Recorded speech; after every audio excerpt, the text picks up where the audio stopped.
Korea کا ایک شخص بہت مالدار، بلکہ میں آپ کو بتاؤں ملک کا ایسا مالدار جو ملک کی حکومتیں بدل دیتا۔ میں پورے نام کے ساتھ تفصیل میں نہیں جا رہا ہوں، لیکن وہ ایک بہت بڑی موبائل کمپنی کا مالک، پوری دنیا کو موبائل پہنچایا، ساری چیزیں کیا، لیکن اس کا آخری وقت آپ اگر مطالعہ کرو گے تو بیچارہ ایسا بستر پر آ گیا کہ ایک روٹی اس کے حلق میں نہیں جا پاتی تھی۔ اس کا بیٹا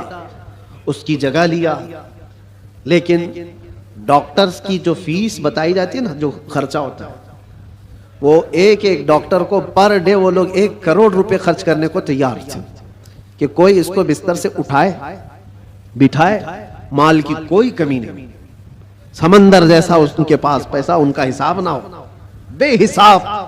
لیکن ایک شخص کو بستر سے اٹھانے کے لیے وہ ساری دولت خرچہ کرنے کو تیار ہے، لیکن کوئی ڈاکٹر 4 سال تک اس بندے کو اٹھا نہیں سکا۔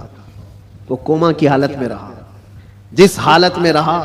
4 سال کے بعد کروڑوں کی فیس لے کر ڈاکٹروں نے ہاتھ اٹھا دیا اور کہا یہ ہمارے بس کا کام نہیں ہے، ختم ہو چکا ہے۔ یہاں یاد رکھو اے نوجوانوں، دنیا میں کوئی طاقت نہ تمہیں کھڑا کر سکتی ہے نہ بٹھا سکتی ہے۔ قرآن میں رب تعالیٰ فرماتا ہے وَإِن يَمْسَسْكَ اللَّهُ بِضُرٍّ فَلَا كَاشِفَ لَهُ إِلَّا هُوَ وَإِن يَمْسَسْكَ بِخَيْرٍ فَلَا رَادَّ لِفَضْلِهِ يُصِيبُ بِهِ مَن يَشَاءُ مِنْ عِبَادِهِ۔ یہ آیت اکثر ہم جیل میں بھی پڑھا کرتے تھے۔ اللہ تعالیٰ قرآن میں فرماتا ہے اگر اللہ رب العزت کسی کو کوئی مصیبت دے دے، پوری دنیا مل کر کے وہ مصیبت ہٹا نہیں سکتی، اور اللہ کسی کو نواز دے تو پوری دنیا مل کر کے بھی اس نوازش کو روک نہیں سکتی،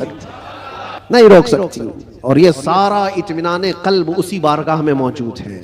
اسی رب العالمین کی بارگاہ میں موجود ہے۔ آج تمہیں واپس بلانے کے لیے یہ مسجدیں پکار رہی ہیں، خاص طور پر رمضان میں ماحول ویسی بن جاتا ہے۔ اللہ تعالیٰ بندوں سے اتنا پیار کرتا ہے، دیکھیں تمہاری سہولت کے لیے چاند دکھتے ہی شیطانوں کو قید کر لیا گیا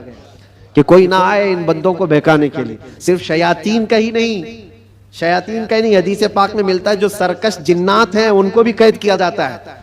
وہ بھی زبردستی کسی پر چڑھائی کر کے جو پریشان کرتے ہیں۔ ہندوستان میں زیادہ کرتے ہیں لگتا ہے،